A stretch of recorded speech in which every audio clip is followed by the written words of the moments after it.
Simba kufuzu nusu fainali ni kama kupanda mlima Everest. Ni maneno ya Hans Raphael, ambapo mchambuzi wa soka hapa Tanzania Hans Raphael ameweza kutoa maoni yake juu ya uwezekano wa klabu ya Simba Sport Club kuweza kufuzu kwenye hatua ya robo fainali kwenda hatua ya nusu fainali kunako michuano ya kombe la shirikisho barani Afrika. Kwa mjibu wa Hans Raphael, anasema kwamba katika kitu ambacho naona ni kwamba Simba sio rahisi kuweza kufuzu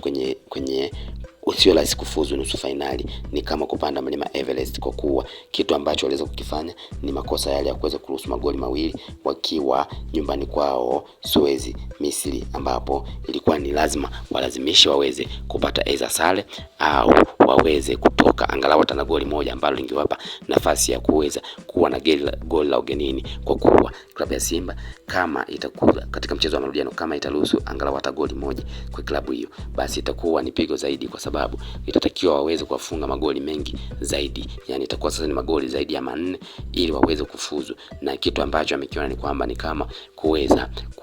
yani ni ngumu kama kupanda mlima Everest, ambapo mlima Everest ndio mlima mrefu kuliko yote duniani. Kwa mjibu wa Hans Raphael, aliweza kuangazia kutokana na kile ambacho kiliweza kutokea pale Suez, pale Misri, ambapo klabu ya Simba iliweza kukubali kwa kipigo cha goli 2-0 mbele ya Al Masry ambao walikuwa wenyeji wa mchezo huu, na ndipo ambapo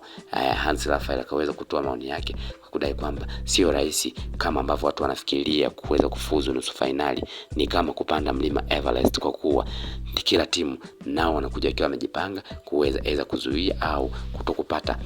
matokeo yoyote au kuzuia ili waweze kutoka sare, ambapo kwa wao sare yoyote ile inaweza ikawa ni fursa kwa kuwa tayari wana mtaji wa magoli 2 kibindoni, huku Simba ambao hawana mtaji hata wa goli moja ndio wanatakiwa wapambane zaidi. Lakini huku wanashabiki wengi klabu ya Simba wakiwa wana matumaini kibao ya kuweza kufuzu kwenye huo mchezo, na kuahidi kwamba watawapiga kwenye huo mchezo ambao utafanyika kwenye uwanja wa Benjamin Mkapa Aprili 9 saa 9 mchana.